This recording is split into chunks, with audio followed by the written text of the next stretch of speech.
All right, as we're getting closer and closer to Resurrection Sunday, we've been studying some of the events in the life of Jesus leading up to that event. And tonight we're going to look at John chapter 11, perhaps the greatest miracle that Jesus did while he was here on earth, the raising of Lazarus from the dead. And we find the account of that in John chapter 11. Which incidentally is the only gospel writer that records that. The other three concentrate on other aspects of Jesus' ministry. But beginning in chapter 11, a request comes to Jesus. Now a certain man was sick, verse 1 said, named Lazarus of Bethany, the town of Mary and her sister Martha. And this was the Mary which had anointed the Lord with ointment and wiped his feet with her hair, whose brother was sick. Therefore his sister sent unto him, saying, Lord, behold, he whom thou lovest is sick. In our culture, we would probably say, your good friend, your dear friend, the one you're very close with is sick. So there was a relationship between Mary and Martha and their brother Lazarus and Jesus. And it begins, as I said, this is probably the most remarkable miracle that Jesus performed. One might say that it's foolish to think one miracle is more difficult than the other, but this is often referred to as the seventh sign of John's gospel, and it's unique because there is no parallel whatever for the raising of a man who had been dead 4 days and whose body had begun to putrefy. I'll get into that a little bit more in a little bit. The name Lazarus, by the way, is the Greek form of the Hebrew name Eleazar, and it means God is my help. So once again, I see God engineering a miracle with those that would make the most historical impact. So there was a close relationship between the four of them, Mary, Martha, Lazarus, and Jesus, and it was natural for them, having seen how many others Jesus had healed, will certainly come to him when his friend, his dear friend, and their brother was sick. There was no reason for them not to expect healing and a miracle for someone so close to Jesus when they'd seen strangers healed by him. But Jesus does something interesting. Look at verse 4 through 6. When Jesus heard it, he said, this sickness is not unto death, but for the glory of God, that the Son of God might be glorified thereby. Now Jesus loved Martha and her sister and Lazarus. And when he had heard therefore that he was sick, he abode 2 days still in the same place where he was. Then after that saith unto him his disciples, let us go into Judea. So the question is, why did he wait? Why did he delay? Well, hindsight tells us, that there was a miracle brewing, that he knew ahead of time what he was going to do, that would be so much more powerful than healing Lazarus while he was sick. He had done that for many others. But as we know, jumping ahead to the end of the story, healing someone who was dead and healing someone who was dead 4 days, well, that's something entirely different. However, do you ever think about how troubling it might have been for Martha and Mary, wondering why Jesus would wait? I mean, they told him that he was sick. Now, we know from the text, he'd already died. They had just got word that he was sick, but Jesus waits an additional 2 days from where he is. So that had to be troubling to them. Now, the next part, after he stays 2 more days, as I said, he deliberately waited until Lazarus had been in the tomb for 4 days. Jumping ahead a little bit, but the reason for that was there was a superstition among the Jews and others of that time that the spirit hovered around the body for 3 days. And then, as one commentator put it, the spirit looked at the countenance of the body that it had inhabited and said, it's not coming back, and then would leave. So just to make sure that there was no mistake, you know how people are. They would claim, the spirit was still right around the body. It was only 2 days or 1 day or 3 days. He waited a full 4 days. And I just think that's interesting for us to know that God knew what he was doing. So Jesus delays. He doesn't go right away. Then the disciples said to him in verse 8, after Jesus said he was going to go to Judea again, where he'd already been, where they tried to stone him. He was this close to being a wanted man. And his disciples reminded him of that in verse 8, said, Master, the Jews of late have sought to stone you, and you want to go back again? Jesus then goes into a little bit of discord about how many hours there are in a day, how it's important that we work when we have the opportunity. He uses Lazarus' death. For those 4 days, Lazarus, his time of whatever he was going to accomplish here on earth in the body was over because he was dead. And I think Jesus uses that to tell us that, we have a limited amount of time to accomplish things in our life. We have a limited number of days. We don't know when that day is going to end. And Jesus is kind of encouraging the disciples and then also us and all those in history to work when there's able to work. Then in verse 11 he says this, These things said he, and after he said unto them, Our friend Lazarus sleepeth, but I go to him, that I may wake him out of his sleep. Well, again, that was an unusual thing to say, and they clearly knew what he meant and the words he was saying. That they thought, oh, he's not sick unto death. He's just asleep, and Jesus is going to go wake him up. And the disciples, hearing that in verse 12, said, oh, that's good. We were worried because the sisters had really gotten word that he was sick. And having folk medicine available to them for, centuries, they could tell when a person was heading toward death. They could see that the body deteriorated. But Jesus, verse 13, John corrects and says, Jesus spake not of his death, but they thought that he had spoken of taking rest and sleep. So what does Jesus do in verse 14? He says plainly, Lazarus is dead. To Jesus, he was just sleeping. And they thought, well, everyone sleeps when they die, and then, at the great resurrection, they thought everybody would be brought back. But Jesus, just to make sure they understood, he not only says Lazarus was dead in verse 14, but he said, I'm glad for your sake I wasn't there, to the intent that you may believe, nevertheless, let us go unto him. So Jesus had the plan already. He knew what he was going to do. He knew what it was going to take to do that. And he said he was glad he wasn't there, but now let's go unto him. Notice what Thomas, doubting Thomas, we call him, one of the disciples. Notice what he says in verse 16. He said unto his fellow disciples, let us also go that we can die with him. They knew how unpopular he was back in Judea where he was going back to. And they said, well, we don't want him to die alone. They tried to stone him before. No doubt they'll surely get him this time. Let's go with him. Verse 17, when Jesus came, he found that he'd been laid in the grave 4 days already. Bethany was near unto Jerusalem, about 15 furlongs off. And many of the Jews came to Martha and Mary to comfort them concerning their brother. And there's a little discourse there about Martha when she heard Jesus was coming. She had stayed home. And Martha said to Jesus in verse 21, if you'd have been here, my brother would not have died.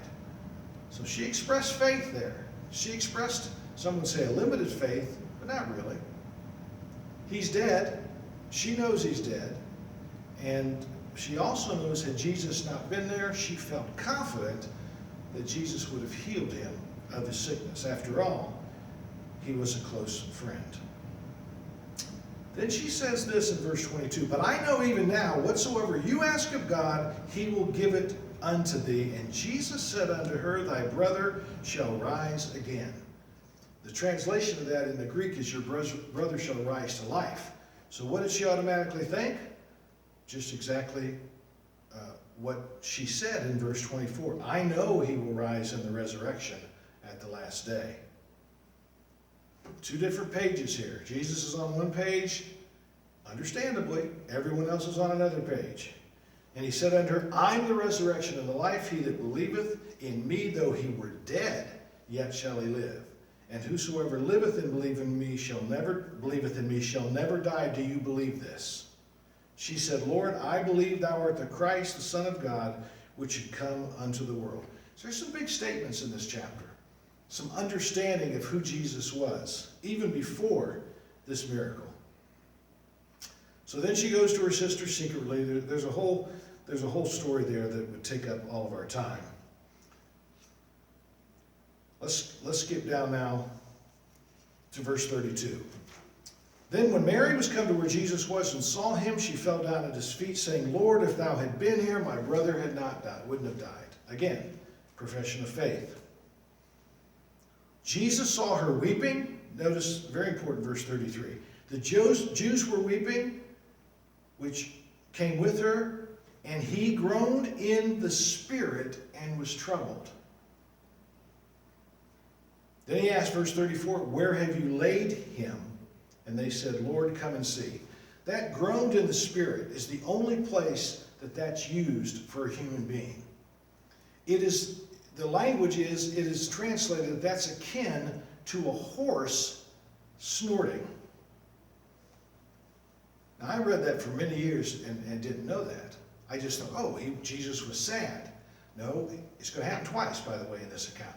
He groaned in his spirit, almost a frustration and anger. We say, well, what could he be angry about? That his friend had died? I don't think that it was just that his friend had died. My opinion, he groaned in his spirit, or he, for the same reason he cried. He hated that the enemy had brought such death and destruction to the world he created. Adam and Eve were never supposed to die. Mankind, the wages of sin is death, and Jesus hates that. Just no part of him. He's life, he's light, he's obedience. Everything about death, seemingly, that he would conquer, he hated. So he reacts very strongly to that. And he cries, or he groans in his spirit. Ask where he is, they tell him. Verse 35, we know it is the shortest verse in the Bible. Jesus wept. The Jews noticed that, by the way, because in the next verse John records, they say, look, or behold how much he loved him. They didn't understand the depth of what was going on in his soul. Some of them said, could not this man which opened the eyes of the blind and had caused this man not to have died? I mean, these are all reasonable things. Jesus saw the masses, the people weeping and the grief. We can know that God sees us when we cry. We can know that God sees our fears. We can know that God is touched by our tears, that God remembers our tears, that God acts to dry out our tears. He was moved before he ever got to the grave by the weeping and the crying. He had empathy for that. There's an important contrast between the tears of Mary and the tears of Jesus. One commentator put it this way. Weeping, the word used for Mary in this chapter, describes a loud wailing. The word wept that's used for Jesus is used to describe quiet, sobbing grief. Get the scene. The Jews and the sisters, you've seen people wail and cry and scream and making a fuss because their brother had died. That's the scene. Jesus wept, however, is a more quiet solitude. He was in control. He was disciplined and in control. He groaned in his spirit and was troubled. He was intensely groaned. And as I said, in the Greek, this phrase literally means to snort like a horse, implying anger and indignation. He hated death. He hated the sadness that was there. This is an unusual verb that's used in groan.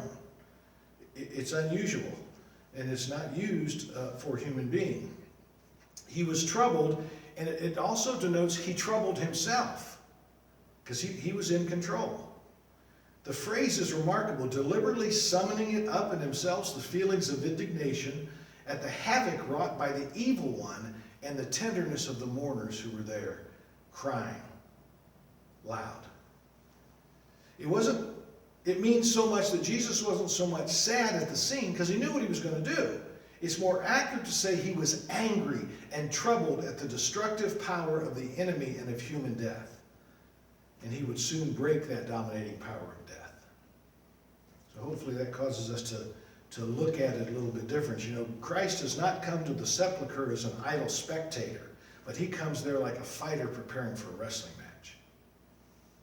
This situation. No wonder he groans again, the text tells us.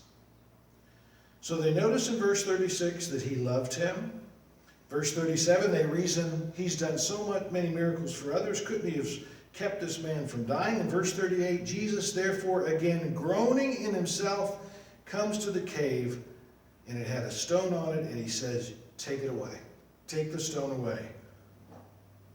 Martha, the sister of him that was dead, said unto him, Lord, by this time he stinketh, for he hath been dead 4 days. I find this, I've always found it amazing. Decomposition in the human body begins 4 minutes after death, not 4 days. It starts in 4 minutes. The first stage of human decomposition, I re-educated myself, is called autolysis. And it's a self-digestion that begins immediately upon death. As soon as the blood circulation and respiration stops, the body has no way of getting oxygen or removing waste. Excess carbon dioxide causes an acidic environment, causing membranes in the cells to rupture. The membranes release enzymes that begin eating the cells from the inside out. Rigor mortis causes muscle stiffening. Small blisters fill the nutrient-rich body, appearing on the internal organs and the skin surface. And the body will appear to have a sheen to it because the skin's top layer will begin to loosen. That's right away that happens. I just want us to understand what a tremendous miracle this was. Still in the first 4 days, active decay. Fluids released through the orifice indicate the beginning of active delay. Organs, muscles, skin must liquefy and become liquefied when all the body's soft tissue decomposes. Hair, bones, cartilage, byproducts decay and remain. And the body will lose most of the mass during this stage. Its gravity takes over and it just sinks into almost a puddle, a swollen puddle.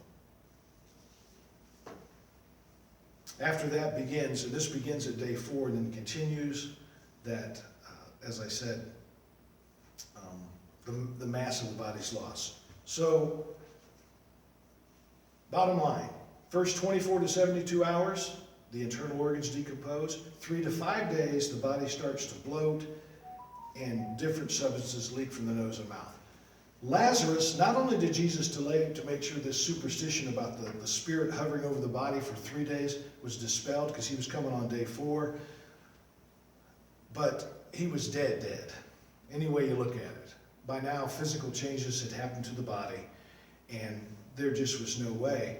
You know, I think this is a fascinating study. I won't, spend a ton of time on it tonight, but the human body is so amazing. So many different systems, so many different things have to cooperate. Our oxygen intake, our blood flow, the cells, our brain, the nerve impulses, muscle.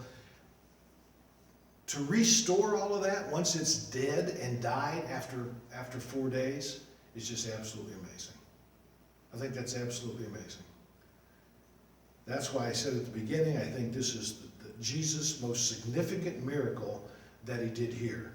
Now, its most significant miracle, of course, was in creation and creating the known universe, but as far as being a human being and restoring a human being to life, Lazarus wasn't really resurrected.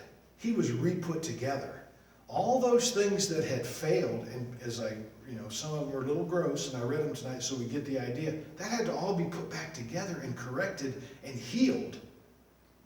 And then, the the breath of life put back in the body.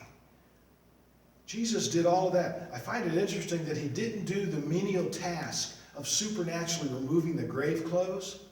He told them, let him loose. But he came out still bound up in the napkin and in the apron and everything when he was bound up in. He could have supernaturally released that, but he didn't. So back to our text. Martha tries to tell him, Lord, it's been 4 days. I don't know what you're thinking. If we take this stone away, it is going to stink. Jesus said unto her in verse 40, didn't I tell you, if you would believe, you would see the glory of God? Then they took away the stone from the place where he was dead, and Jesus lifted up his eyes. And what was probably the prayer posture of Jesus and of those of that day, it usually was looking heavenward and hands open. You know, we always think, and the prayer posture was bowed low too, but the looking upward and the hands open in all likelihood. Several times Jesus had prayed like that. He thanks God that his prayer, that he's heard him in verse 41. He just re-emphasizes and re-establishes and says, I thank you that you heard me. Verse 42, and I know that you always hear me, but because of the people here I said this, that they may believe that you have sent me. He's still validating who sent him, that he is the Son of God. What does he do next? Very important. Sometimes overlooked, but very important. When he had thus spoken, he cried with a loud voice for Lazarus to come forth. And that word means out. Come out. And he that was dead came forth, bound hand and foot with grave clothes, and his face was bound about with a napkin. And Jesus said unto them, loose him and let him go. Much has been made. I've heard it many times about the fact that Jesus had him remove the stone, called him by name, and there's no doubt in my mind that anybody else that was buried in that area, if he'd just said come out or come forth, they'd all got up. Just like when he was crucified. The gospel writers record that when he was resurrected, that resurrection power hit, and many came out of their graves and began to walk in Jerusalem and tell their story. So he thanks God that he heard him, and he emphasizes that in his prayer for those that are there to know that God had sent him, and then by name. Cried with a loud voice means a loud, decisive tone of authority. He didn't need to raise his voice so that the dead could hear, but it was for the crowd to know. There was no work of magic going on here, but the very power of God. One commentator put it this way: wizards mutter their incantations, and witches, they mutter and whisper their spells, but not the Son of God. He with authority calls the man by name and tells him to come up. Wake up, get up, come out. Wow. Jesus had said on a previous occasion back in chapter 5 that there would come a time when all who were in their graves would hear his voice. This occasion was a single demonstration of his authority over death. And that's why I think it was the most magnificent miracle. The words were spoken were brief, direct, and very imperative and paraphrased. Lazarus, this is the way out.